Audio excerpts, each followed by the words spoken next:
Sejam bem-vindos, sejam bem-vindas a mais um episódio de Cavalgadas com Paulo Junqueira, um podcast que eu tenho a honra e o privilégio de produzir.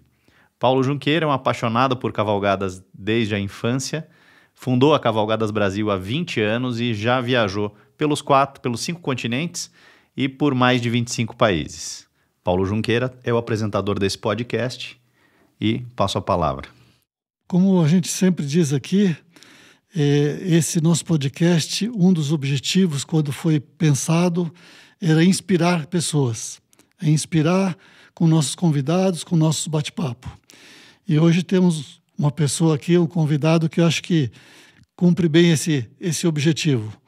O nosso amigo aqui, o Ricardo Bacelar. O teu outro sobrenome, Ricardo, você vai falar, que é o sobrenome meu. Mas eu vou ver se eu me atrevo, se eu ouso falar, mas eu sempre brinco. Olha, é um palavrão que começa com a letra W. Você quer que eu fale ou melhor deixar Bacelar? Mas a pronúncia é alguma coisa parecida com Wilkert. Wilkert. É isso aí. Então, o Ricardo é um apaixonado por cavalos e cavalgadas, como os que passaram por aqui, muitos dos que passaram por aqui. E ele tem um perfil e uma história bastante interessante que a gente vai procurar trocar ideias aqui e colocar isso. Ricardo, primeiro agradecer, é um prazer ter você aqui. Prazer. Eu queria que para começar, a gente obviamente falar do teu começo, né? Quer dizer, você, pelo que eu sei, não vem de família, do campo, de fazenda. Como é que foi o teu começo de relação com o cavalo e essa paixão por cavalos? Pulou uma geração, né? Porque tanto na família do meu pai quanto na família da minha mãe, os meus avós, sim, viveram em fazenda, tiveram fazenda. O meu pai era nascido em Guaraci, minha avó, mãe dele, em Olímpia, e a família tinha fazenda nessa região. E a família da minha mãe, o avô veio do Piauí e tinha uma fazenda, quando vieram para o estado do Rio, uma fazenda na região dos Lagos, em Araruama. Eu cresci frequentando muito a sede dessa fazenda, já depois de ter sido vendida, coube ao meu avô materno a sede dessa fazenda, em Araruama. E ali foram meus primeiros contatos com cavalos, desde pequenininho, 6, 7 anos. Ali realmente tinha um senhor que alugava cavalos, né? E tinha muito movimento de turista, de veraneio, mas era mais concentrado nos finais de semana. Ela era uma época boa, porque férias escolares duravam 3 meses, né? Se a gente passasse de ano direto, não ficava em segunda época, em recuperação, finalzinho de novembro já estava liberado e nós íamos para lá e ficava até março, até depois do carnaval. Era uma delícia. Então, eu ia, durante a semana, procurava o senhor que tinha os cavalinhos de aluguel e pedia se ele não queria me fazer um precinho melhor para eu passar o dia com o cavalo. Ele não tinha movimento mesmo, de segunda a sexta, e eu pegava um cavalo dele, levava para casa, tirava a sela, deixava ficar pastando na grama do lado da casa, depois montava um pouco, aí dava banho, enfim, passava o dia com o cavalo. E assim comecei os meus primeiros contatos com o cavalo, bem novinho. E tem 2 coisas interessantes que aconteceram nessa época que eu acredito que se fazem presente até hoje, né? Tinha um outro vizinho que tinha um sítio e tinha um cercado lá com vários animais, né? Uma cabra, ganso, um monte de bicho lá, galinha. E aí eu fui lá pequenininho, abri a porta do cercadinho dele, soltei os bichos todos, né? Ele ficou uma fera, foi reclamar lá em casa. E eu falei, meu pai não gosta de bicho preso, bicho tem que ficar solto. Isso a gente vê hoje na nossa criação, né? A gente tem uma criação de manga larga marchador que vivem todos soltos, 100% soltos, inclusive os garanhões e todos soltos. E a outra coisa que me marcou e que também se faz presente até o dia de hoje, num desses dias eu estava com um cavalinho lá de aluguel, e o cavalinho era preguiçoso, não estava muito afim de correr, e eu era pequenininho também, não tinha ainda capacidade de tocar o cavalinho. Então, eu montava, batia a perna nele, falava, vai, cavalinho, vai. O cavalinho não ia, né? Andava um pouquinho, andava devagarzinho. Eu queria correr, né? Menino novo, né? Moleque, queria um pouco de emoção. Aí eu peguei uma varinha e comecei a bater no cavalinho, uma varinha de bambu, e tocava o cavalinho para ele correr assim, batia com a perna, né? Um menino de 7 anos.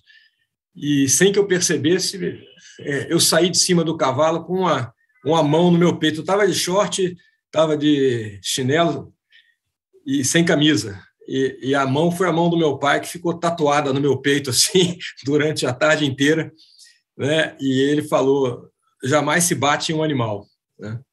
Então, essa é uma outra marca que eu aprecio muito, que eu valorizo muito, que está até hoje comigo. Eu monto sem espora, uso uma varinha. As pessoas falam, mas você é ligado no bem-estar animal, você tem certificação Sela Verde, pratica não violência, etc. Mas você anda com essa varinha. Bom, é uma varinha de bambu de 1 metro e pouco, 1,20 m, e eu gosto muito dela porque ela tem múltiplas funções, né? Serve para pegar chapéu que cai no chão, mas principalmente a função mais importante é, em cavalgadas, muitas vezes a gente atravessa um pasto ou algum trecho da trilha onde podem ter outros animais que podem se aproximar do cavalo, principalmente outros cavalos, né? Então, para evitar algum tipo de acidente, às vezes eu uso essa varinha para espantar o cavalo curioso que vem chegando. Eu uso a varinha e, tipo, sai para lá, sai para lá. E acho meio elegante também. Acho que é bem um estilo ibérico, né? Usar uma varinha assim. Eu, de vez em quando, coloco a varinha na minha frente e fico tentando alinhar a minha coluna, tentando esticar a coluna para ficar melhor a cavalo, melhor sentado. Mas, realmente, Paulo, você tem razão. Eu não cresci e vivi em fazenda, eu tive esses contatos na minha infância, e isso durou aí até os meus 15 anos, mais ou menos. Vovô vendeu a casa de Araruama e uns amigos dos meus pais compraram uma fazenda na zona da Mata Mineira, próximo a Além Paraíba, e a gente ainda frequentou por bastante tempo essa fazenda, e lá tinha cavalo, eu adorava montar cavalo o dia inteiro, era uma fazenda de gado leiteiro, então a gente sempre participava das atividades de ir buscar as vacas do pasto e tal. Eu sempre gostei muito disso, tive esse convívio muito intenso até uns 15, 16, no máximo 17 anos. Depois, um longo hiato aí que durou até os 42. Então, ficou a experiência forte, né, da infância, da adolescência, depois um período longo praticamente sem contato com o cavalo, era uma vez ou outra, um hotel fazenda, alguma coisa, mas não era frequente, não. Interessante. 2 coisas interessantes aí. Uma no meu lado também, depois, uma hora nós conversamos aí, mas é muito parecido também. Eu tive na infância até os 17 eu fui estudar nos Estados Unidos, depois tive um hiato também em termos de trabalho e depois que eu voltei para o cavalo. Mas depois eu quero conversar com você. Gostei dessa ideia da varinha para alinhar a coluna aí. Também, ela tem múltiplas utilidades, é um espetáculo. E ela não pesa nada, deve pesar 10 gramas, né? Uma varinha de bambu bem fininha. Agora, ela serve também para dar um toque na garupa do cavalo, se preciso for. Às vezes o cavalo hesita para atravessar um atoleiro ou uma ponte de madeira, alguma coisa. Eu uso muito assento, glúteo, né? Uma pequena contração de glúteo, um som, alguma coisa desse tipo, né?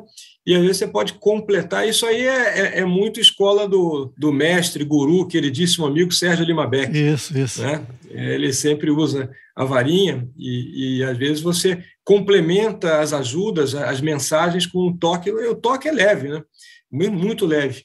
E depois já não precisa mais, né? No primeiro sinal, a mensagem já chega e tudo vai bem, tudo funciona bem. Então, Ricardo, eu sei que esse assunto, vamos dizer, como eu falei, o nosso negócio aqui é cavalo, cavalgada, mas eu acho importante até para as pessoas, porque tem uma coisa que eu dou muito valor para essa parte também, de que é a pessoa, qualidade de vida, a pessoa viver a paixão, viver o que gosta, né?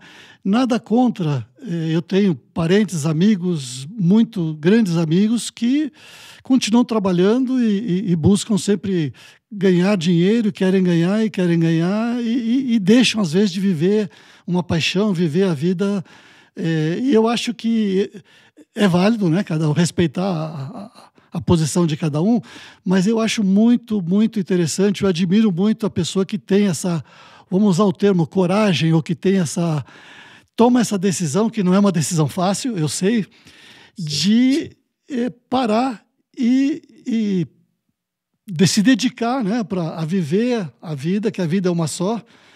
Então, eu queria que você falasse um pouco disso aí, que eu acho que como eu falei, é inspirar, né? O nosso objetivo aqui é inspirar. Então, eu acho que isso é muito válido. Então, fala um pouquinho disso, que você estava numa posição muito boa e até outro dia eu ouvi não dentro do podcast, não dentro do... eu ouvi uma pessoa, até eu estava lá, eu até vou comentar que eu estava na cavalgada agora no Rio Grande do Sul com os franceses, o mês passado. E depois, eles queriam... Ele é um executivo da Nestlé. E ele tinha um dia livre, aquela coisa, na Europa, como você sabe, há mais mulheres, né? Ele estava ali pela mulher, mas ele não é um apaixonado por cavalgadas. A paixão dele era pesca. E ele colocou um dia livre no final, e eu fui pegar, me pediu uma pessoa que guiasse ele nos cânions, que ele queria ver a observação de estrelas, ele queria algo diferenciado fora do cavalo. E tem uma pessoa lá em Cambará do Sul, que ele foi um alto executivo, um grande executivo, de multinacionais, e hoje ele se dedica, ele inclusive dá curso disso, e fotografia noturna, fotografia de estrelas, e ele mora em Cambará do Sul e tem todo um observatório. E na conversa com ele comentou, ele falou, eu tomei uma decisão, eu ganho 5% do que eu ganhava, mas eu vivo a minha paixão. Ele é alemão, né? Tá lá, tá no Brasil, um cara de 2 metros e tal. E aí eu lembrei de você. Eu não digo que você ganha, eu não sei quanto você ganha, nem quero saber, não sei que é 5%, mas esse comentário dele é muito raro isso, né? Então eu queria que você contasse um pouquinho um breve relato dessa parte aí. Claro. Não, é uma parte que é uma memória gostosa. Às vezes as pessoas me falam isso como você colocou lá, nossa, mas que coragem, né?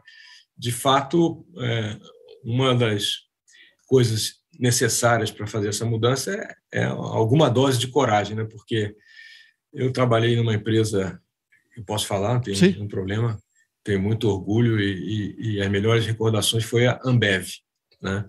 Eu fiz carreira ali nos 3 estágios, né? Eu comecei, era Brahma, lá no comecinho de 91, depois foi Ambev, né? Após a fusão com a Antártica, e já na última etapa, na terceira etapa, era Inbev, né? Já se integrando com a Interbrew, que virou Inbev lá da Bélgica. E então eu só tenho memórias boas. As pessoas falam, você não tem saudade? Eu falo, olha, saudade não, tenho ótimas memórias, ótimas. E é muito frequente eu lembrar de alguma passagem, alguma coisa que aconteceu. Eu tenho, de fato, ótimas memórias. Foi uma experiência muito intensa, né? Uma experiência profissional de alguém que se torna executivo de uma empresa grande, é sempre intensa, né? A Ambev tem uma característica do jeito de ser, né? Da cultura própria, como todas as empresas têm, mas especialmente a da Ambev, ela nos envolve muito, né? De uma maneira natural. Você fica comprometido, você fica entusiasmado, né? Então, foi um período de 15 anos, e foi, talvez eu sempre digo isso, mas até para meus filhos, né? Porque fico pensando, será que eles acham que a vida do pai é fácil, né? Principalmente o Antônio, que é o mais novo, porque ele já nasceu no finalzinho, né? As meninas ainda viram eu chegar tarde, sair cedo, ou passar a semana fora, muita viagem, né? Muita reunião, enfim, uma rotina típica de executivo. O Antônio já chegou na fase final e ainda era pequenininho quando eu ainda estava lá. Quando eu saí, eu acho que o Antônio devia ter uns 3 ou 4 anos. Mas eu sempre fico pensando, poxa, né, de fato, eu parei, deixei de ser executivo, fiz essa mudança aos 42 anos de idade, que é bem cedo, né? E não foi premeditado, não. Eu imaginava que talvez fosse por volta dos 50, 55, né? Até porque eu adorei a empresa, adorei cada dia lá, foi muito bom. Mas nunca soube definir precisamente com uma razão ou duas, até porque não teve nada assim pontual, né? Acho que são muitas coisas que passam pela cabeça. Você pensa sobre tudo isso, né? Eu fiquei uns 3 meses dormindo pouco, assim, à noite eu ficava pensando, eu sentia que isso estava sendo processado na minha mente, né? É mente e coração, né? Porque você tem toda a parte lógica, racional, bem prática, e tem a parte emocional também. Você tem um vínculo com a empresa, mas principalmente com as pessoas que fazem a empresa, né? E são meus amigos até hoje, amigos queridos, né? Com quem a gente tem contato, se encontra, conversa.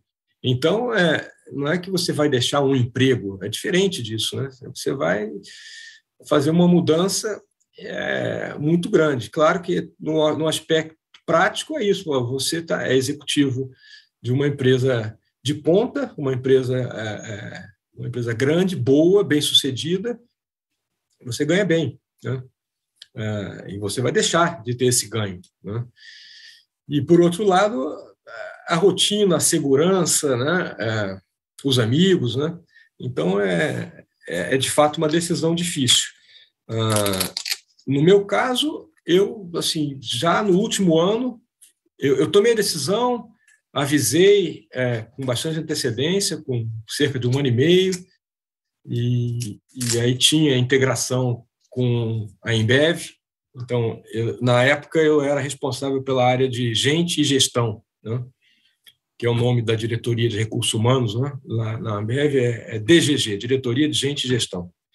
Minha última posição lá era vice-presidente de gestão, de gente e gestão para a América do Sul, né?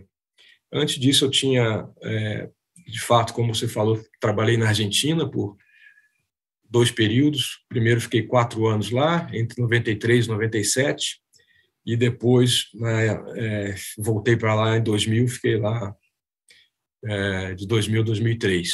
Fiquei total 7 anos na Argentina.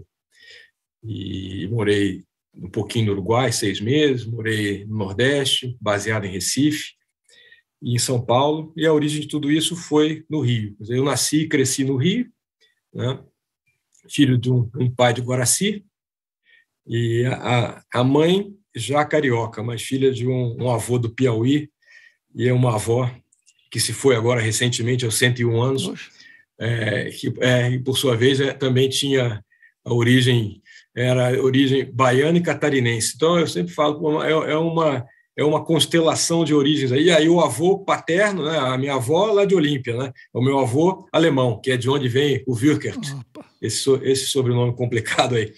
Então, eu estava lá no Rio, né? As coisas aconteciam por lá naquela época. O Rio teve um protagonismo, né, na vida brasileira e atraía gente de todo lado. Mas aos meus 30 anos, eu fui embora para Buenos Aires e nunca mais voltei a morar no Rio. Estou com 59, quer dizer, ano que vem minha vida vai ser dividida em 2 metades, né? Uma metade carioca e outra metade não carioca. E já há 18 anos aqui em São Paulo, quase 19, e desses, quase o mesmo tempo, 17, quase 18, na fazenda em Amparo, né? Então, houve de fato essa decisão, essa mudança. Eu já nesse último ano de transição, já saindo, já cuidando da integração dessa área de pessoas, né, de gente e gestão, com o crescimento da empresa para o mundo. Eu participei muito intensamente da expansão na América do Sul, depois um pouco na América Central também, mas principalmente na América do Sul.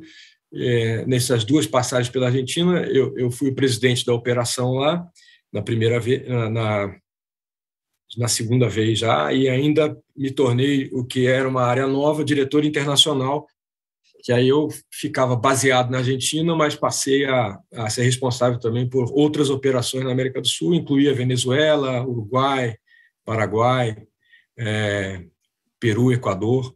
Mais adiante veio a América Central, com uma base na Guatemala, e a República Dominicana. Então, era, de fato, uma rotina de muita viagem. O pessoal falava, mas afinal você mora onde? Eu sempre brincava, falava, eu moro no 11C. Mas o que é 11C? Eu falava, olha, é uma cadeira, um assento no corredor de algum avião. Eu costumo pedir o 11C porque hoje acho que não é mais a mesma configuração dos aviões, mas naqueles voos era sempre a saída de emergência, então tinha um pouquinho mais de espaço para a perna e era corredor. Então, se eu precisasse ir ao banheiro de noite, era mais fácil. Mas eu brincava, de fato, eu às vezes levantava à noite e falava, putz, o banheiro aqui é para a esquerda ou para a direita, não sei se eu estou num lugar que fala português, espanhol ou inglês, e é uma rotina bem intensa. E que eu adorei cada minuto, foi muito gostoso, uma empresa que me permitiu ser quem eu sou, né? E me criou muita facilidade, você trabalhar com gente muito boa, né? As coisas são mais fáceis, de fato, né? Aquilo que você tem de melhor é facilitado por um grupo, né? Por uma equipe, e aquilo que você não tem, que te falta, que é alguma limitação, o grupo completa. Então, foi realmente ótimo, foi uma experiência boa. E aí saí em março de 2006, né? Minha última participação lá. Em março de 2006 eu saí. E já tinha começado a comprar os primeiros cavalos aí no finalzinho de 2004, né? Comprei a fazenda no final de 2004, exatamente. Novembro de 2004. Vai fazer 18 anos agora. E começamos a montar a estrutura. É uma fazenda de café, uma fazenda centenária de 1870, então já tem mais de 150 anos. Né? Bem diferente do que eu imaginava. Eu queria uma terra para criar cavalo, uma terra sem nada. Eu fui engenheiro de formação, sempre brinco, né? Comecei a estudar engenharia. Me formei como engenheiro civil, cheguei a trabalhar pouco, mas cheguei a trabalhar em duas construtoras lá no Rio. Depois eu trabalhei para um sócio que tinha um empreendimento em Teresópolis, era um condomínio de casas. Então, cheguei a ter um início de carreira como engenheiro, fui fazer mestrado em administração para ampliar mesmo, para complementar minha formação. Ali no mestrado, descobri coisas que não faziam parte do meu repertório, que era tudo ligado a comportamento, as áreas de marketing e de recursos humanos, né? E o mestrado tem 2 anos, né? O mestrado em tempo integral, na época, no COPEAD, da UFRJ, lá no Rio, e eu fiz tudo que era oferecido de marketing e recursos humanos, eu fiz todo o currículo básico do mestrado de finanças, de operações e tal. Gostava muito da parte de análise de decisões, sempre gostei muito de análise, de maneira geral, de entender as coisas, né? De procurar ter uma visão mais ampla, mais completa e poder compreender os fenômenos, né? O que acontece, e especialmente na área comportamental. Então, tudo que era comportamento organizacional, comportamento do consumidor, pesquisa de mercado, estrutura organizacional, fui fazendo tudo isso, né? Cultura, poder, foram matérias muito interessantes, muito ricas, e isso se deu de uma maneira natural, porque eu nem sabia que eu tinha essa vocação, que eu tinha esse gosto. Até então, o que era mais fácil para mim era a área de exatas, né? Eu tive, durante a minha vida escolar toda, mais facilidade para tudo que era matemática, física, né? Química nem tanto, mas matemática e física era gostoso, era a minha zona de conforto, né? E as ciências humanas eram mais desafiadoras, né? Hoje eu acho uma pena. Eu hoje adoro, por exemplo, história, geografia e principalmente biologia, né? Nossa, eu ando numa fase aí encantado com a biologia, né? Observando muito e lendo algumas coisas, né? Acho que o ser humano poderia lembrar que a gente é biológico em primeiro lugar, né? O Homo sapiens é um animalzinho biológico também, né?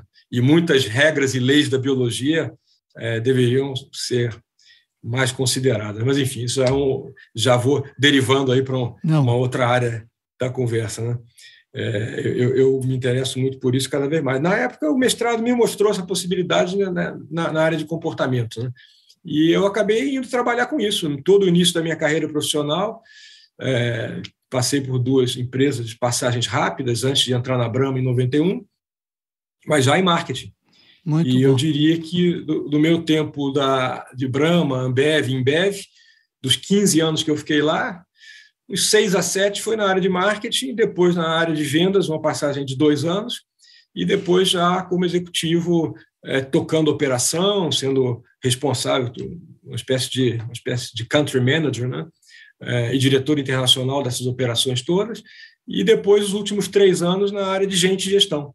Então, você vê o que eu fui descobrir quase que por acaso num mestrado em administração, que a priori me atraía mais pela parte de finanças, de operações, de planejamento, de estratégia, que eu sempre gostava muito, e está ligado à análise, que é uma coisa que eu também gosto. Acabei fazendo uma carreira mais na área de comportamento, né?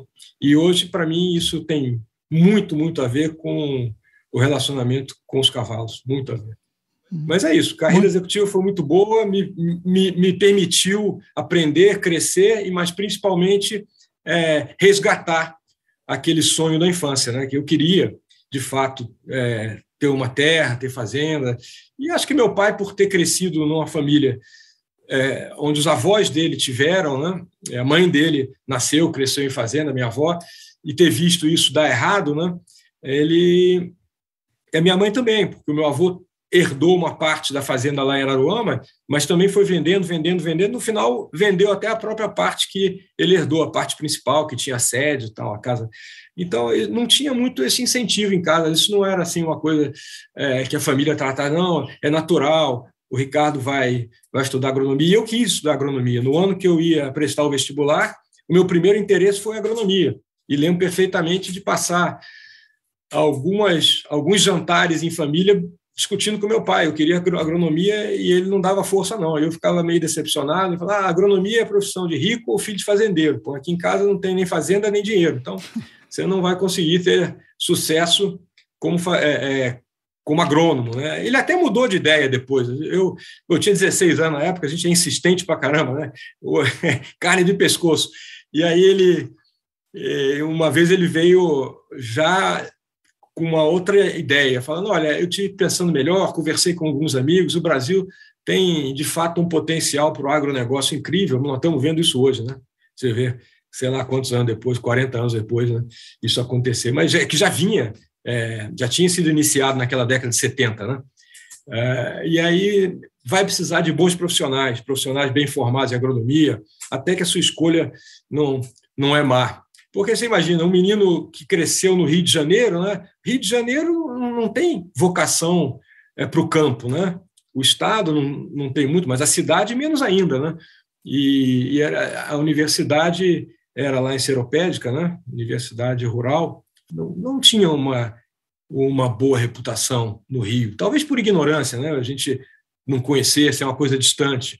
Mas se eu quisesse, e eu de fato cheguei a pesquisar um pouco, as minhas 2 opções seriam Piracicaba, Exalc ou Viçosa, que eram, acho que na época, para nós ali do Rio, acho que tinham boa reputação na área de agronomia. Mas acabei indo fazer engenharia, então eu trilhei um outro rumo, um outro caminho, mas essa carreira executiva viabilizou justamente em algum momento da vida, e foi um momento cedo, né? De fato, 42 anos, é muito cedo para se aposentar. Eu sempre achei péssima essa ideia. As pessoas falavam isso para mim, eu ficava até com raiva. Quem disse que eu quero me aposentar? Eu quero trabalhar em outra coisa agora, né?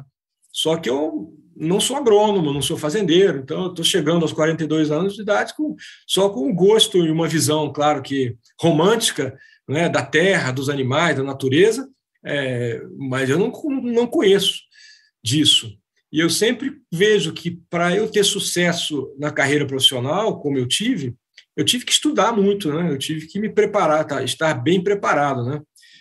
O Marcel, lá da Brahma, da Ambev, até usava uma frase, ele é muito fera, muito bom em frases simples, curtas e muito claras, muito objetivas. Uma delas é assim, cavalo selado não passa duas vezes na tua frente. Né? Se passar um cavalo selado, você tem que aproveitar e montar. Mas você tem que saber montar, né? Se passar um cavalo selado, né? É uma imagem, né? Se passar uma oportunidade na sua frente e você não estiver preparado, você não vai conseguir aproveitar. Então, para eu aproveitar as oportunidades profissionais que eu tive, eu estava bem preparado. Eu tinha estudado bem, eu fui um aluno razoável na escola, com altos e baixos, e depois, na faculdade, já gostava mais, já tinha mais a ver com o que eu tinha escolhido, com o que eu realmente tinha alguma vocação, eu fui um bom aluno. E no mestrado, principalmente, porque ali você já tem mais consciência, você está totalmente convencido, comprometido com aquela escolha.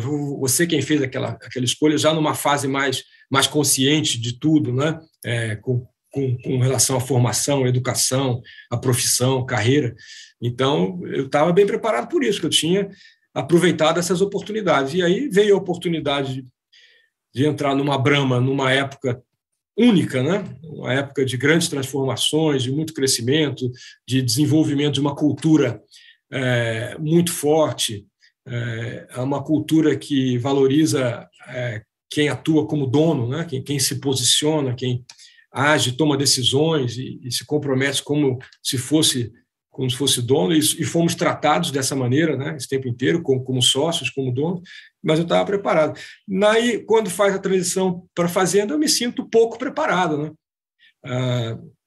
Então, sempre fui buscar ajuda com bons profissionais, com o que eu fui escolhendo, né? Sempre teve muita opção de profissionais para a gente ajudar. Hoje, mais ainda, é até mais fácil, porque hoje você tem muita coisa online, se você pesquisar, você acha muitas fontes, né, de informação, de conhecimento nas redes sociais, etc. Mas tem que ter muito critério para escolher né, quem que você vai seguir, quem que você vai ouvir. Né? Então, Paulo, qualquer momento você achar que precisa me interromper, porque eu emendei já e aí já estou meio que numa sequência. Se você achar que... Tá? Não, vamos, foi muito bom aí essa parte, que é uma parte que eu acho que muita gente que te conhece, mas não tem oportunidade de conversar e saber dessa história, eu acho que vai ser muito, muito útil. E como eu falei aqui no início, é algo que eu valorizo muito e respeito muito. Não, aí eu queria, vamos falar do passo seguinte, quer dizer, você comprou a fazenda, começou com o cavalo e você procurou, já usando, acredito que os teus conhecimentos, a tua visão de marketing, você iniciou um trabalho com cavalos de uma forma diferenciada, né? Quer dizer, você criou um Aras com um conceito, uma criação que é o Aras V8, mas não só, vamos dizer, você pode explicar aqui o que são as 8 virtudes, né? Mas mais do que as 8 virtudes é o conceito, né? Porque existem muitos Aras pequenos, médios e grandes e muito grandes no Brasil, em todas as raças, mas não colocando isso como um defeito ou como um problema, mas você, como começou, como você acabou de dizer, com pouco conhecimento, você se diferenciou já desde o início, colocando um conceito, né? E eu não me esqueço quando teve aquele lançamento maravilhoso que você fez, até que estava o Almir Sater, que agora está super na moda aí com a novela, né? Você fez o lançamento lá, aquele livro do nosso amigo Guion, né? Que eu gosto muito. Então, quer dizer, você já lançou com um evento para lançar um conceito, ao mesmo tempo tinha vamos chamar de um brinde, que era uma parte de cultura equestre, né? Então, se você puder falar brevemente disso, para eu poder passar para uma outra, que eu quero na sequência te fazer uma outra... Quer dizer, como é que você fez isso de uma forma bem diferenciada para num curto prazo? Quer dizer, tem gente que cria há 30 anos, há 10 anos, há 20 anos, você em poucos anos, né? Eu não sei a data, eu não lembro.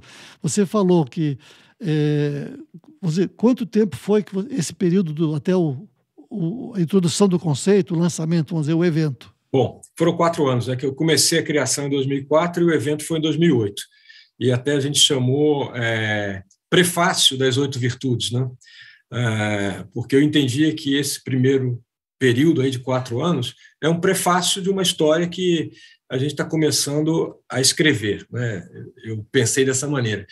E começou por um conceito, que era, bom, o que eu gosto de cavalo, como é que vai ser esse projeto, né? Eu vou ter que dar um nome para esse aras, né? Eu vou criar cavalo. É uma característica pessoal minha, assim, eu gosto de conhecer muita coisa e me inspirar, como você colocou, um dos objetivos do seu podcast é inspiração. E eu busco inspiração em muita coisa que a gente vai vendo. Gosto de sempre ver de uma maneira aberta, né? E ver coisas diferentes, né? A primeira coisa é escolher uma raça, né? E eu me lembro, o Vitor Oliva me perguntou uma vez, assim, o que você vai criar? E eu falei, olha, eu acho que eu vou ter vários casais. Eu vou ter um casal de cavalo crioulo, um casal de cavalo lusitano, um casal de cavalo manga larga, um casal de cavalos anglo-árabes, e fui falando coisas assim, né? Aí ele falou, mas isso não é criar cavalo, isso aí é um jardim zoológico, né? Eu falei, bom, talvez ele tenha razão, não sei, né? Eu acabei escolhendo o manga larga marchador, né, porque é o cavalo que eu vejo. Eu acho que tem, para mim, um atrativo que é ser uma raça brasileira. Eu falei, eu sou brasileiro, eu quero morar no Brasil, eu quero desenvolver alguma coisa legal no Brasil. Então, acho que eu vou escolher uma raça brasileira. Acho que é uma raça que tem um enorme potencial para evoluir, né? Isso me atrai. Me lembrava um pouco a minha função de diretor internacional da Ambev, né? Lançando o Brahma, no caso era Brahma a marca, em outros mercados na América do Sul, pesquisando, conhecendo. Eu achava aquilo fantástico, né? Você começar sempre um projeto novo, né? Então, acho que essa coisa do manga larga marchador é mais ou menos isso aí. É uma raça grande, de presença nacional, né? Com um grande número de associados, um plantel muito grande. Mas eu acho que tem aí muita oportunidade para a gente agregar conhecimento, agregar boas práticas, né? De criação, de manejo, de equitação. Então, escolhi a raça, manga larga marchador, porque também é a raça que, além de ser brasileira, eu acho que é um cavalo rural brasileiro, né? Eu queria uma fazenda, eu não queria um cavalo para hípica, eu queria um cavalo para fazenda, para trilha, para cavalgada. Legal. Manga larga marchador é o cavalo que eu vejo com uma grande aptidão para esse tipo de função, né? Então, a escolha da raça estava pronta. E daí? Na raça, o que você quer fazer? Aí eu comecei a pensar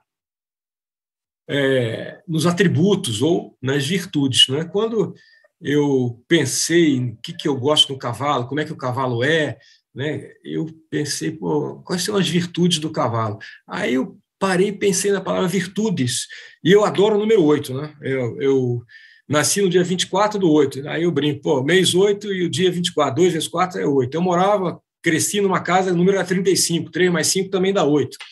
E aí eu fui jogar vôlei lá na minha pré-adolescência, meu número na camisa era 8. E eu cismei com 8, eu gosto de 8. Aí eu vi que a palavra virtudes tem 8 letras. Falei, será que dá para fazer uma brincadeira, né, com essa palavra? 8 virtudes, né? VIRTUDES, virtudes, 8 letras. Aí deixa eu ver cada letra. Falei, peraí. Isso eu ainda estava na Ambev. Isso aí foram assim, os meses antes de eu sair, eu estava procurando a fazenda para comprar e tal. E aí já dava umas viajadas, né? A cabeça já ia e voltava, né? Estava ali no dia a dia, mas de vez em quando, puf, né? Dava uma voada. E eu escrevi lá, V é vontade, né? Representa a vontade que o cavalo tem para andar, para o movimento, né? Para fazer uma estrada, uma trilha, né? Uma viagem, um trabalho, né? Cavalo com vontade é um cavalo bem legal. Eu lembrava aquele cavalinho lá da minha infância que eu precisava tocar, e ele não tinha vontade. Hoje eu entendo isso tudo de outra maneira, né? Mas, primeiro, vontade. Cavalo com vontade é muito bom de montar. Depois, a letra I ficou inteligência, porque você vai interagir com o cavalo e você quer realizar diversos movimentos, exercícios, manobras, funções com o cavalo. E ele precisa ser capaz de aprender isso, né? A gente, hoje, estudo e pratico, me dedico ao que a gente chama de horsemanship, ou relacionamento entre humanos e cavalos. Eu adoro esse assunto e é um assunto que me beneficia muito, me permite autoconhecimento, autodesenvolvimento de uma maneira incrível. Bom, aí eu vejo que tudo está baseado em comunicação. Então, você tem que se comunicar com um ser de outra espécie, que ele não fala nem português, nem espanhol, nem inglês, nem chinês. Você tem que criar uma linguagem e tal. E aí tem que ter uma inteligência nesse processo, né? Então, é a segunda virtude. Primeiro, o cavalo que tem vontade, a segunda, o cavalo que tem inteligência. Depois, eu sempre gostei de natureza, das coisas naturais, né? E tem milhões de histórias. Agora, na pandemia, uma das filhas... As filhas ficaram bastante comigo lá na fazenda, e um dia uma delas entrou assim na cozinha de manhã, eu estava preparando o meu café, e aí ela olhou para mim assim e falou assim: papai, você é um bicho grilo contemporâneo, né? Eu achei ótima essa definição, mas é isso aí, eu sempre gostei de natureza, eu sempre tive uma tendência a ser bicho grilo, aí seja lá o que isso quer dizer, mas acho que a interpretação é essa. Quem gosta de bicho, de terra, de natureza, né? Então, veio a letra R, da rusticidade. Eu vou criar um cavalo rústico, eu vou criar cavalo que leva a vida de cavalo, né?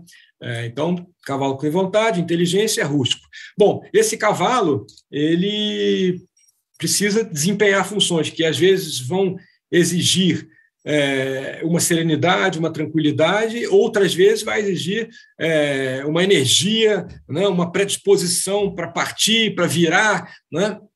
Então, o que eu chamei isso de temperamento? Para mim, essa é a boa definição de temperamento. É o cavalo que está sempre junto com você, conectado, em sintonia. Se você está com a rédea frouxa, caminhando, aquele passo largo, gostoso, é uma coisa. Se você rapidamente precisa resolver uma situação, passar uma vala, se está trabalhando com gado, precisa cercar um gado aqui ou ali, enfim, você precisa ter uma atitude, o cavalo está junto, ele vai com você, né, e ele volta. Então, isso aí é o temperamento. Então, você vê que já vai compondo um perfil de cavalo. Aí tinha que arrumar, né, significado para as outras letras. A letra U, falei, é utilidade, porque todo cavalo é útil, né? Todo cavalo é capaz de desempenhar funções. Então, a virtude utilidade é a virtude mais funcional, né? Então, dentro do manga larga marchador, quais são as funções do manga larga marchador, as funções mais clássicas, né? Primeiro é a cavalgada, é um cavalo da estrada, né? Até por ser um cavalo marchador, né? O principal atributo, né, de um cavalo marchador é ter um deslocamento que proporciona conforto ao cavaleiro. Então, essa é a primeira virtude, né? A outra é a maniabilidade, porque um cavalo que está numa fazenda, hora tem que abrir uma porteira, né? Hora tem que passar num lugar apertado, tem que virar para lá e para cá, né? Tem uma série de exercícios que requer uma agilidade, uma maniabilidade, né? Então, eu falei, olha, tem uma modalidade equestre aí que eu acho uma delícia, chama equitação de trabalho. E ela justamente desenvolve isso aí. É um cavalo que tem muita maniabilidade. É um dos testes, né? Ele tem um teste de ensino, né, que é uma prova de adestramento, tem um teste de maniabilidade e um teste de velocidade.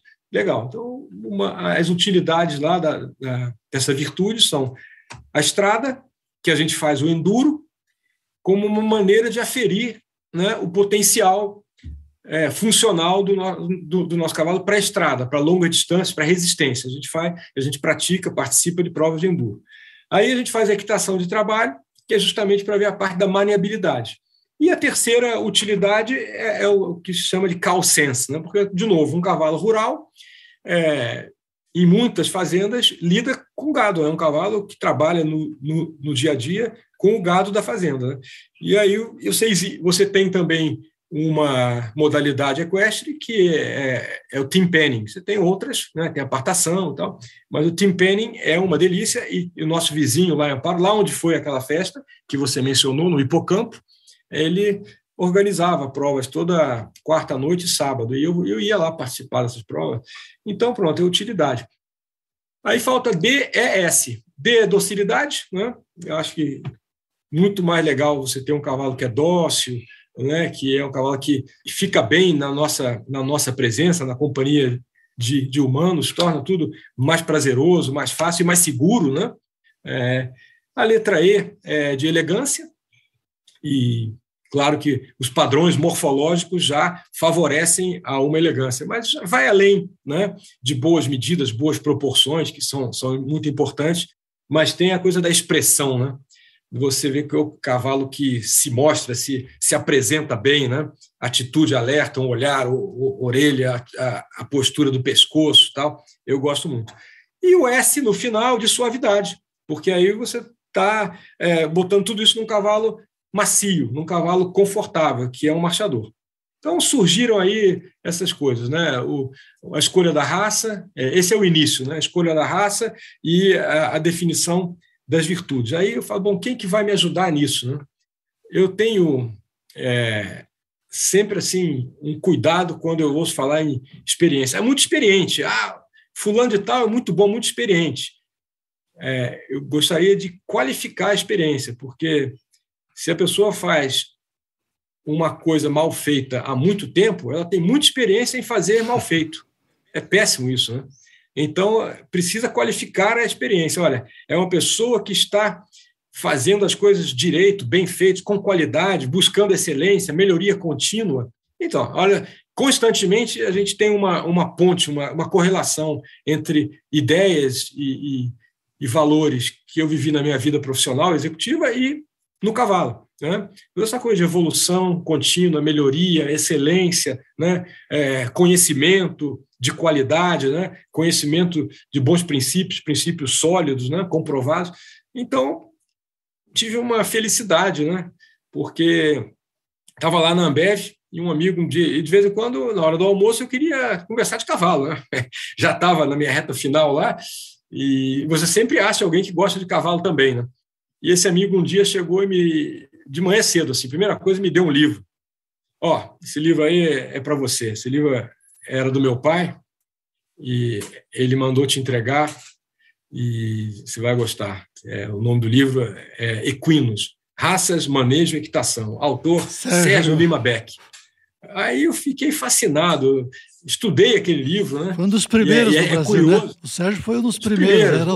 Uma maravilha, completíssimo, porque de lá para cá eu já estudei, já li muitos livros, sobre vários assuntos equestres, vários. Eu adoro isso e estou sempre pesquisando e comprando livros e tal. E volta e meia eu vou lá no livro do Sérgio de novo e vejo alguma coisa e falo, nossa, aqui está muito bom. Quer dizer, é um livro muito, muito rico, de conteúdo de alta qualidade, né? Então, eu tive a oportunidade de fazer um curso de doma com o Sérgio Beck, lá no Centran Toledo, ali em Tremembé, do professor Adalto Toledo. Foi até o Ricardo Cassius que me falou, olha, vai ter um curso, não é longe de São Paulo, você devia fazer, é um profissional excelente, Sérgio Beck. Falei, puxa, é o do livro que eu gosto tanto. Aí eu fiz o curso lá, um curso de doma, 3 dias, era uma sexta, um sábado e um domingo. E aí aproveitei para ir conversando, conhecendo o Sérgio e pedir ajuda a ele. Então, isso foi em 2004. Teve sorte de começar com a pessoa certa, né? No momento certo, né? Exatamente. Porque você não teve que corrigir, você começou do começo certo, né? Então, você vê que referência importante e está tá na base, né? O Sérgio é responsável por muitas das minhas escolhas, das minhas decisões, da minha maneira de pensar o cavalo e a relação com o cavalo e a equitação do cavalo, né? E a outra referência da mesma época, porque quando nós viemos para São Paulo, no início de 2004, ainda não tinha comprado a fazenda. Comecei a procurar a fazenda, comprei em novembro, né? Então foi quase um ano aí. Mas já tinha comprado cavalo, não tinha nem onde botar cavalo, já estava desesperado, já tinha cavalo em 5 lugares diferentes. Final de semana tinha que ver cavalo para lá, para cá, já tinha mais de 10 cavalos. E os 3 deles ficavam aqui na fazenda Capoava, aqui em Itu, que é pertinho, uma delícia, super agradável, e a gente ia para lá para andar a cavalo, né? E ali conheci os irmãos, né? 2 dos irmãos Almeida Prado, né? O Raul e o Paulo. E estavam, na época, com o projeto Raízes do Manga Larga, que funcionava na fazenda em Gazinho, que é vizinha, né? A Capoava. E eu ia lá e ficava fascinado, né, com todos os conceitos de criação deles, de seleção e de manejo, né? Rústico, né? Totalmente natural, rústico, e cavalos rurais funcionais, né? E eu adorei. Então, eu diria que os meus primeiros passos, né, nisso que eu estava chamando lá em 2008 do prefácio das 8 virtudes, né, tinha a ver com exatamente isso aí. Olha, o livro do Sérgio e o que eu via no Projeto Raízes lá. Né? Ali, quando eu comecei a montar o meu Aras das 8 Virtudes, baseado nesse conceito que eu falei, eu tinha essas duas referências muito importantes, o Sérgio e o Projeto Raízes do Raul Almeida Prado e do Paulo. Foi muito bacana, foi muito bom. Muito bom, aí está explicado. Vou fazer um pause aqui e vou te devolver. Eu poderia falar mais um monte sobre esse assunto aí. A conversa com você aqui, a gente podia falar o dia inteiro, mas vamos botar outros tópicos. E aí, quem quiser depois aprofundar, a gente organiza um fim de semana na fazenda lá, né? Com muito gosto, muito. A fazenda lá em Amparo é um dos destinos que a gente, com muito prazer aí, eu tenho enviado muitos amigos para cavalgar com o Ricardo lá. É um programa de fim de semana muito agradável e de muito sucesso. E grupos ótimos, Paulo. Seus grupos são muito bacanas. Só gente boa, conversa boa, gente que gosta de cavalo. Muito gostoso, muito bom. Sou muito grato. Que bom. Uma pausa no nosso bate-papo para falar da Drogavet. A Drogavet entende que cada cavalo é único e especial e precisa de um tratamento adequado às suas necessidades e às suas particularidades. No campo, nas competições ou nas cavalgadas, a Drogavet quer colaborar com o melhor desempenho, com a saúde e a vitalidade de cada cavalo. Por isso, o manipulado Drogavet é preparado na dose certa, quantidade necessária e no sabor e apresentação farmacêutica que facilite a administração e garanta a maior adesão ao tratamento. Saiba mais sobre os manipulados para equinos e as vantagens de cuidar do seu cavalo com quem é pioneiro e líder em manipulação veterinária. Acesse drogavetequinos.com.br. Drogavet, amor animal, sempre em movimento. Então, Ricardo, falando então da tua fazenda, que eu acabei de explicar que a gente tem uma cavalgada lá que é um sucesso, e você continuando com esses teus conceitos que justificam a tua, vou dizer, profissão de executivo de marketing, você divulga como cavalgar com alegria. É óbvio, né? Se você pensar, claro, cavalgar, ninguém vai cavalgar sem alegria, né?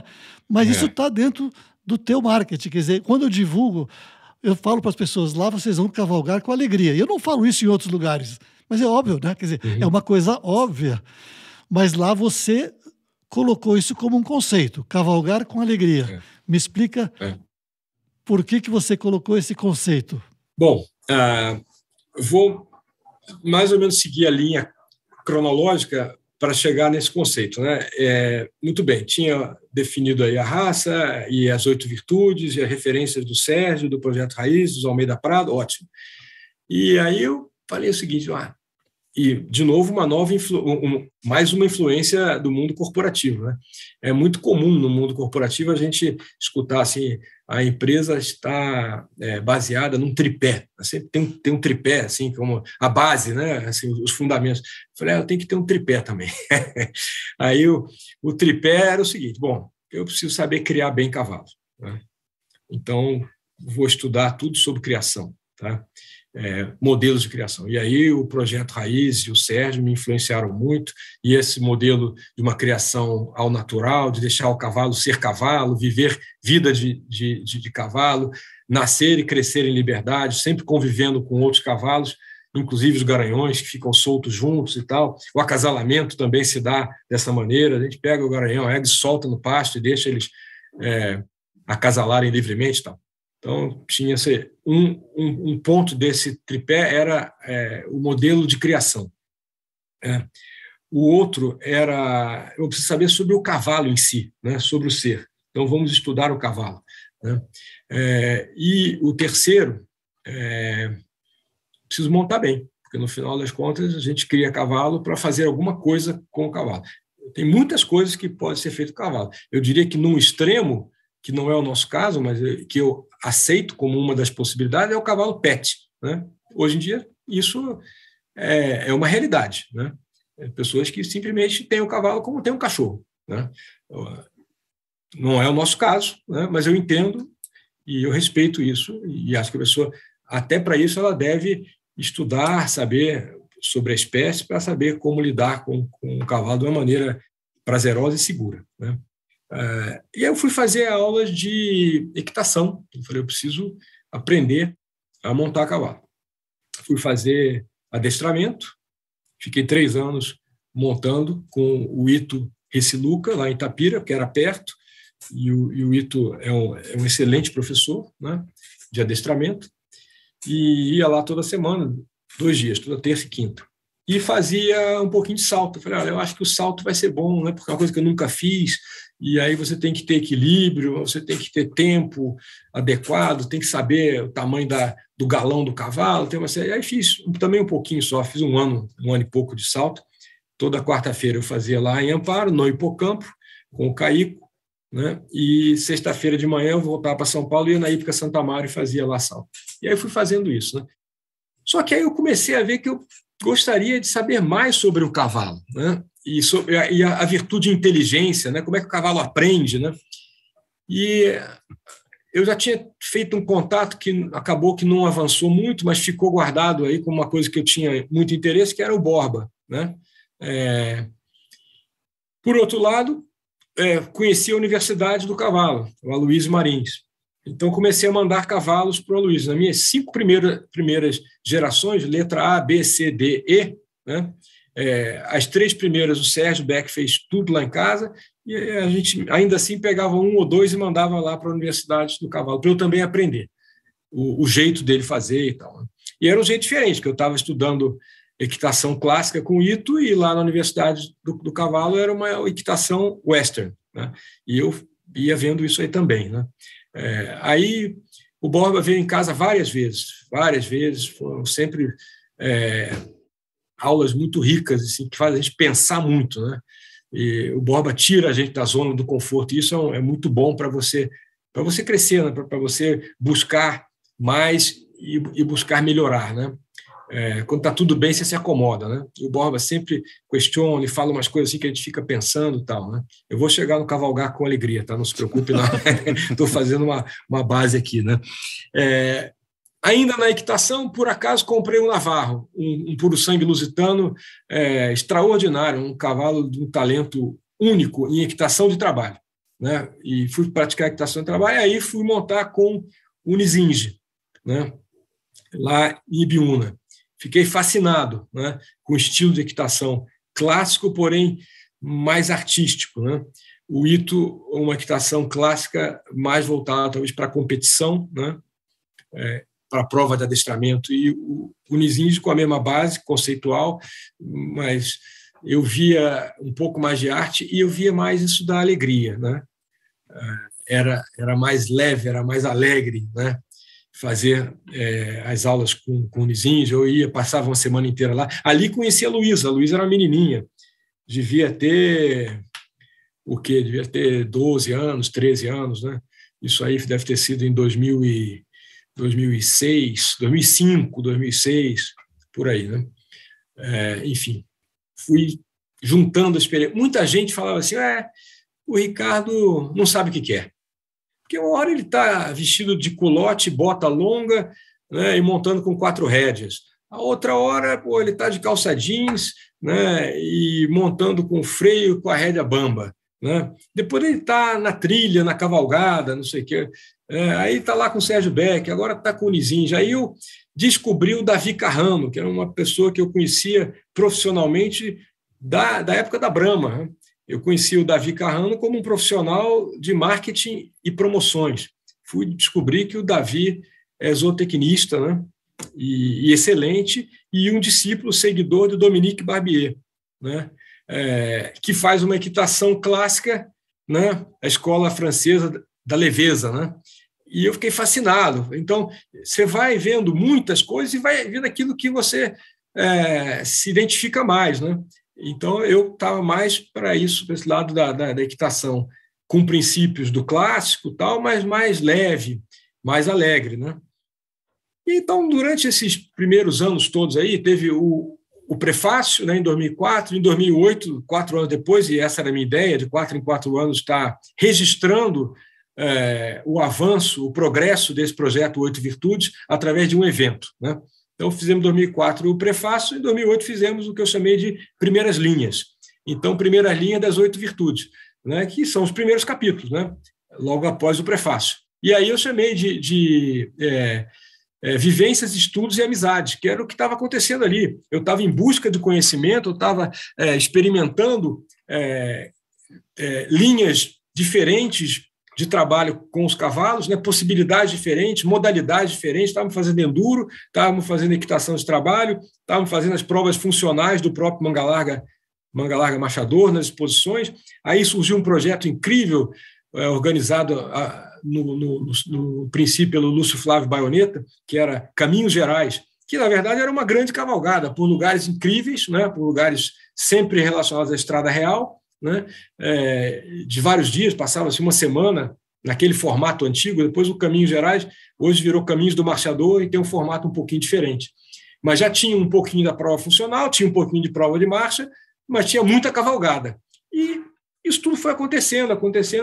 Eu aprendi muita coisa, eu vivenciei, daí o subtítulo Vivências, Estudos e Amizades, vivenciei muitas experiências. Isso vai aumentando o seu conhecimento, a sua capacidade de fazer escolhas mais compatíveis com você mesmo, com aquilo que você busca, com o que você acredita e gosta, e fui fazendo grandes amizades, né? Pessoas incríveis ao longo desse caminho todo aí, que fazem parte hoje dos meus relacionamentos, né? Nossa, são vários, né? Não vou citar nomes para correr o risco da memória falhar aqui e eu esquecer alguém e ser injusto, né? Mas, de repente, caiu uma ficha, né? Que o que eu gosto mesmo de fazer, e à medida que os anos vão passando, é cavalgar, né? Para você cavalgar com alegria, né? É importante você saber montar bem. Claro que é. E montar bem numa equitação adequada a cavalgadas, né? Seja compatível com a cavalgada. E para você saber montar bem, não basta aprender as ajudas, né? Ou as técnicas, né? Isso é fácil, né? Mas precisa saber sobre o cavalo antes, né? Como o cavalo pensa, o que ele sente, como ele se comporta e por que ele se comporta assim ou assado, né? Então, eu fiquei pensando nisso, eu falei, olha, a gente precisa criar cavalos bem, criar com harmonia, né? Então, a frase, eu pedi para fazer uma placa de madeira dessas entalhada, né?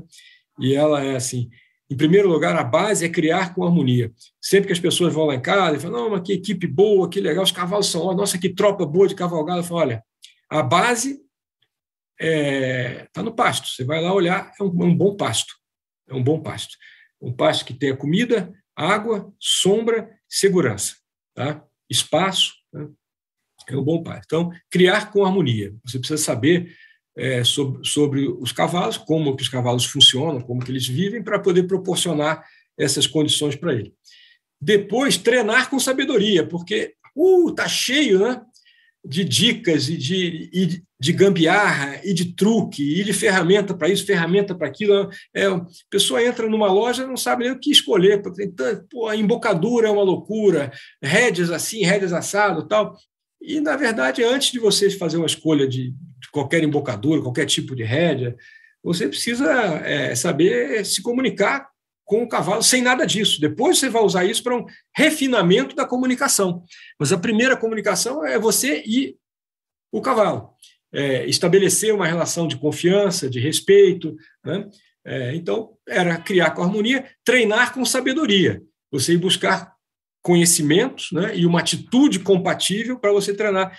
E se você cria com harmonia e treina com sabedoria, a consequência é que você vai cavalgar com alegria. Então, daí que veio a história toda, desse processo de busca de referências, de conhecimento, de primeiro olhar mais aberto e olhar diferentes possibilidades, escolas diferentes, estilos diferentes, né, para depois você ir convergindo para suas escolhas, né? Eu continuo sendo uma pessoa que gosta de cavalos num escopo mais aberto, né?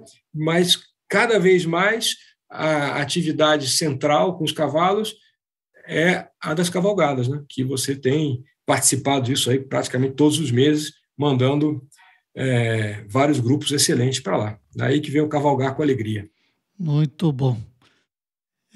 Ricardo, passando para um outro tema. O Ricardo, como uma das coisas que eu também, como eu comentei no início, esse fato dele ter vamos dizer, deixado a vida de executivo é algo bastante inovador, vamos dizer, difícil a gente ver, e estar sempre buscando conhecimento. Eu acho que eu tenho oportunidade de viajar muito, né, para mundo afora a cavalo e receber muita gente, né? Estou todo mês com gente de fora do Brasil e a gente vê que a parte da cultura equestre no Brasil, como você falou, né, quer dizer, no início, quando você ganhou o livro do Sérgio Beck, lá muitos anos atrás, a nossa literatura era muito pobre, né?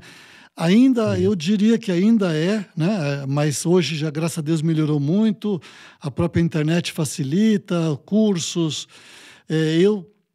Como você sentiu, eu procurei, né, o grande Bjarke Rim, que foi um primeiro livro que eu, quando li, resolvi trazer para o Brasil, aí resolvi iniciar um trabalho de trazer um pouquinho de cultura equestre para cá também. Paulo, preciso fazer uma menção aqui.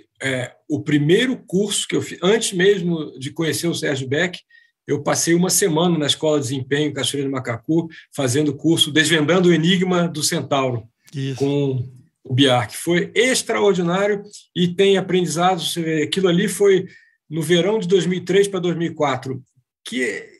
Olha, que para mim se manifesta toda vez que eu me aproximo do cavalo é como que eu escovo um cavalo. Aquilo foi a aula mais importante que eu tive lá. E hoje eu estou relendo um livro que está sendo base para um trabalho de educação que eu estou desenvolvendo, né? E o nome do livro é Zen Mind, Zen Horses, né? Quer dizer, mente zen, cavalo zen. Né? E tem um capítulo que ele dedica esse livro justamente a o que ele chama de você ter o ritual da escovação, né? Como se fosse o ritual do chá. Né? Então, o oriental vai tomar chá, tem todo um ritual para tomar chá. Você não vai lá, põe um saquinho na xícara, água quente e toma o chá. Você faz o ritual. E eu aprendi com o Bjarke isso, o ritual da escovação. Espetacular, muito bom. Bom, desculpa te interromper, mas o Bjarke foi a primeira dessas histórias todas muito boas aí. O Bjarke, como o Sérgio, né? Quer dizer, você citou agora o Bjarke, mas tem duas pessoas que participaram do meu, também da minha vida de forma muito importante, que é o Sérgio, que sempre, que vai ser entrevistado aqui brevemente. Que maravilha! E o Bjarke, que também eu, inclusive, lancei esse livro, Desvendando o Enigma de Centauro. Eu tinha lido a edição em inglês e aí eu achei que era fundamental ter no Brasil e editei esse livro no Brasil. Ele está esgotado, mas eu até vou colocar aqui, ele está disponível sobre on demand, né? Eu tenho os dois, tenho em português e tenho em inglês. Isso. Muito bons, excelente. Então você precisa comprar infelizmente o Bjarke nos deixou, está cavalgando lá em cima, mas tem um em inglês dele que é inédito. Depois eu vou te mandar isso, você pode adquirir. Opa! Ele deixou mais um livro aí, mas esse só tem em inglês. Só tem em inglês. Qual é o título? De cabeça agora. Vamos colocar aqui, eu coloco aqui, para quem estiver vendo no YouTube, vai poder ver o título desse livro, que agora me fugiu aqui, eu não quero falar errado. O Fernando Rolim foi o nosso último entrevistado aqui. É uma coisa também que eu, só para complementar esse assunto de educação, quer dizer, a gente está sempre aprendendo, né? Quer dizer, aprendendo sobre cavalos, aprendendo sobre cultura equestre e eu sei que você fez um curso, você veja uma coisa, um profissional com todo o teu conhecimento, e você foi fazer um curso de 2 anos, né? Que terminou agora com o Fernando Rolim. É uma coisa que me chamou muita atenção e mais uma razão assim de admiração por essa busca de conhecimento, né? Que a gente convive, você sabe muito bem, infelizmente, muita gente que está no meio do cavalo e não tem o conhecimento devido e quem sofre com isso é o cavalo, né? A gente sabe disso. Eu fiz esse curso chamado Academia Global Equus, né? Isso. Conheci o Fernando na Equitana, ele está se apresentando lá, fez belíssimas apresentações, e ele é instrutor do Senar e foi dar curso em Amparo, lá no Hipocampo, e aí o Hernani, meu funcionário mais antigo, foi fazer o curso, né, e falou, acho que o senhor vai gostar bastante. Aí eu me aproximei do Fernando, e em 2016 ele organizou o segundo Global Ecos aqui, né, no Brasil, e nós participamos, e de lá para cá ficamos muito próximos, e ele deu curso lá em casa, aí comecei a fazer os cursos do Senar como aluno, né? Eu fiz acho que uns 5 cursos do Fernando pelo Senar, e aí ele me explicou sobre a academia, que era um programa de formação profissional de 2 anos, muito bem estruturado, bem sério, bem intenso. A cada mês e meio, a gente passa uma semana integral, né? Integral, full time, mão na massa, né? E eu acho que isso fez muita diferença para mim, porque a gente tem uma formação que torna o aprendizado por leitura, por assistir uma aula, tal, uma coisa familiar. A gente se dá bem com isso, né? Mas com o cavalo você tem que pôr a mão na massa, na massa não, no pelo, no couro, né? Na crina, no casco, na sela, na rédea, na guia, tudo isso. E lá na academia o Fernando falou: você escolhe um cavalo, tá, para ser o seu companheiro de academia, você vai estudar junto com o cavalo. Aí eu acabei pensando, será que eu posso escolher 2, Fernando? Um mais novinho para eu fazer tudo do zero, para começar da iniciação, e outro que já está iniciado, mas aí eu quero trabalhar mais montado. Então tive a oportunidade fantástica de trabalhar, e acabou que a turma ficou incrível, porque foi uma turma inicialmente de 4 alunos, mas um deles teve uma oportunidade de trabalho fora do estado e precisou ir embora. Então ficamos só 3. O Nando, do Rancho Montana, aqui em Calcaia, e o Ney. E 2 profissionais já, né? Quer dizer, eu sempre buscando conhecimento e prática e tal, mas convivendo na mesma turma com 2 profissionais que têm uma vivência riquíssima, enorme, muito maior do que a minha. Você é modesto, você é modesto.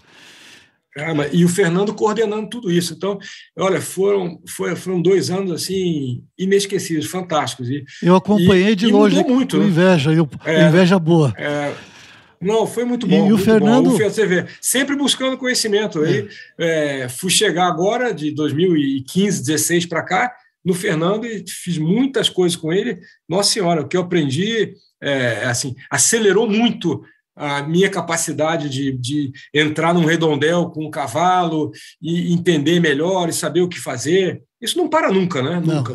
Vai eterno. Mas, enfim, sou muito grato e admirador do grande Fernando Rolim. E o Fernando tem uma qualidade mais que ele gosta muito de cavalgar. Para mim é mais uma qualidade.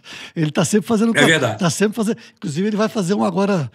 Eu tive o mês passado no lugar que... É difícil a gente dizer que é o mais bonito. As pessoas às vezes me perguntam muito qual é o lugar mais bonito, qual que você mais gosta. É uma coisa difícil, né? Como se perguntar qual é. Mas eu posso dizer que foi um dos lugares mais bonitos que eu já cavalguei na vida. Tive o mês passado, que foi no Campo dos Padres, de Santa Catarina. É o lugar mais alto do sul do Brasil, cânions maravilhosos, cachoeiras e uma natureza virgem. Tanto é que ainda não tem vamos dizer, a gente se hospeda em refúgio de montanha, e o Fernando e a Dalva vão fazer agora, proximamente aí. E ele está sempre fazendo cavalgada, quer dizer, além de tudo, ele é um apaixonado por cavalgada, é mais uma virtude dele aí, para mim, né? Com certeza. Ricardo, a gente podia falar aqui muito, infelizmente nosso tempo é limitado. Eu queria, para completar, você só falasse rapidamente, vamos dizer, você já cavalgou muito no Brasil, cavalgou fora do Brasil, para falar, vamos dizer, um lugar do Brasil que te marcou e por quê? Falar assim, resumidamente, e um lugar fora do Brasil. Nossa, eu sei que desafio! Mas falar um só, você tem que escolher um. Se tivesse que voltar para um lugar. Rapaz, que coisa, você está judiando de mim, é só uma dificuldade danada. Bom, vamos lá, eu vou falar... Você está com uma foto aí atrás, né? Eu não vou falar desse não, esse é maravilhoso. Só para dizer onde você está, eu tenho que dizer, porque as pessoas, quem está no YouTube... Esse é maravilhoso. Quem está no YouTube está vendo, essa é a nossa cavalgada mar a mar, na Lagoa dos Patos, Lagoa dos Peixes, do nosso amigo Dr. Ricardo lá. É um lugar muito desconhecido do Brasil. É um parque, tem um parque nacional lá, tem essas dunas aí que estão aparecendo, tem o mar, tem lagoa, tem Mata Atlântica. Esse é um lugar maravilhoso, né? Mas é fantástico, fantástico. Mas eu sei que você já cavalgou em muitos lugares, Muitos. Esse foi um dos bons, Lagoa dos Patos. Bom, mas vamos lá. Eu vou escolher um fora e um no Brasil, isso, tá? Isso. E aí eu vou, só para não deixar de mencionar outros, eu vou falar assim, para cada escolha eu estou com dois na minha cabeça. Então, no Brasil, eu estou com a Chapada dos Veadeiros, em Goiás, mas eu estou com o último trecho da Estrada Real. Nós fizemos a Estrada Real completa de Paraty a Diamantina em 4 trechos, né? Foi uma semana por ano, 2017, 2018, aí acho que teve um ano que 19, aí a pandemia não fez 20, acabou em 21, foi isso aí. Então, quase que eu coloco a Chapada dos Veadeiros em Goiás, que eu acho fantástico, mas eu diria que esse último trecho que saiu ali no primeiro dia, a gente foi dormir na Serra do Cipó, e da Serra do Cipó para cima até Diamantina, acompanhando a Serra do Espinhaço ali, eu acho que está muito... Até porque foi relativamente recente, foi em 2021, tem um ano, né? Foi em setembro do ano passado, exatamente um ano. Ficou muito marcado, muito. Eu achei extraordinário, dias longos, paisagem incrível, absolutamente deserto. A gente não andou em estrada, andou 100% em trilha. E a chegada em Diamantina, que é incrível, né? Então, você passar por um lugar assim, é um cerrado ali, né? Ambos, né? Que eu ia falar, o Chapada dos Veadeiros é cerrado também. E ali é um bioma lindo, né? Você sabe que eu fiz a Estrada Real inteira com o Zé Henrique alguns anos atrás? Sei. Eu fiz aí, no caso, acho que vocês vão continuar depois, eu fiz também as outras pernas, né? E eu diria, se fosse para escolher um trecho da Estrada Real, eu escolheria esse mesmo, quer dizer, aquele final que... mais ao norte. Né? Na realidade, nós começamos em Diamantina. Quando nós fizemos ao contrário. Vocês fizeram Diamantina até Paraty. E depois nós fizemos também as outras pernas que nós fizemos para o Caminho Velho, o Caminho Novo e o Caminho de Sabarabuçu. Então, nós fizemos os 2.780 quilômetros. Nossa, que espetáculo. Bom, essa é um destino no Brasil que eu achei fantástico. São vários, mas vamos lá. Hoje o desafio era escolher um, foi o que veio na minha cabeça aqui, quase ali no desempate com a Chapada dos Veadeiros, ficou esse trecho chegando em Diamantina. E o outro, o internacional, não podia deixar de considerar a Islândia, porque a Islândia, você teve lá agora bem recente, deve ter uns 2, 3 meses, né, que eu gostei muito, mas eu vou escolher a região de Salta, no norte da Argentina, porque foi uma cavalgada de 9 dias, a da Islândia também, ambas foram de 9 dias. E a gente saiu de Molinos, né, que é a última cidade colonial argentina, onde o último governador espanhol morou. E saímos ali, passamos por uns vinhedos, são os vinhedos mais altos do mundo, que ficam a 2.650 metros, e tem ali uma vinícola do poeta chamado Raul Dávalos, RD, e andamos muito pelos vales Calchaquíes, né, que tem um parque nacional chamado Los Cardones. O cardon é um cactus maravilhoso. Essa foi assim, o Sérgio Beck, os primeiros 4 dias eu convidei um amigo de Buenos Aires, ele veio e participou dos 4 dias, depois voltou e nós prosseguimos por mais 5. O guia e a namorada do guia, que era uma moça francesa, ela morava 3 meses por ano na França, 3 meses na Irlanda, fazendo turismo equestre com franceses que iam para a Irlanda, e os outros 6 meses ela vinha para Salta e ficava com o namorado, com Miguel Willer. Mas foi incrível, também pelas paisagens, pela tranquilidade, por você estar tão isolado, né? Passar dias sem ver ninguém, não ver nenhum vestígio de civilização, e paisagens que iam mudando muito. Eu tinha dias que eu achava que eu estava na Lua, eu falei, pô, isso aqui é uma paisagem lunar. Né? Aí tinha dias que eu achava que eu estava num deserto, aí tinha dias que eu estava num trecho quase que de mata. Né? Incrível, eu achei espetacular. E o que eu acho que essas cavalgadas mais longas, em lugares mais isolados, acabam proporcionando são muitas conversas boas. Pois essa da Lagoa dos Patos eu fiz com o Sérgio Beck também, e era interessante. Tem dia que, assim, sei lá, você sai cedo de manhã, 8, 8h30, está montado, bate um estribo ali, começa a conversar e conversa o dia todo. A conversa boa vai ser conversa o dia inteiro, até o final do dia. E no dia seguinte você fica mudo, o dia inteiro quieto, olhando, respirando, pensando assim. Eu acho incrível o que isso possibilita da gente também pensar na vida, da gente agradecer pela vida, né? E uma vida que proporciona contato com animais, com natureza, com paisagens tão bonitas, com muita gente boa. Esse grupo que fez a Estrada Real é um grupo incrível, todo mundo ficou amigo. Éramos 16 desconhecidos, assim, poucos se conheciam, 2 ou 3 se conheciam, depois tinha um outro grupo de 2 ou 3 e tal. E tivemos no primeiro trecho vários imprevistos, muitas dificuldades, terminamos todos amigos, ninguém reclamou de nada, todo mundo se ajudou, todo mundo resolveu o problema e continuamos aí mais 3 anos até chegarmos em Diamantina. Então, isso é cavalgar com alegria. Faz amigos, cavalo faz amigos, né? Com certeza. Ricardo, foi um grande prazer aí, a gente teria muita coisa para falar, a gente tem muita coisa em comum aí, tem muitos amigos, você sabe que desse grupo aí da Estrada Real, 3 deles são pessoas que eu conheço bem, quer dizer, outros eu não conheço pessoalmente, e inclusive o grande Mozart já esteve aqui conosco no podcast. Extraordinário, Mozart, um mestre, uma pessoa admirável, fantástico.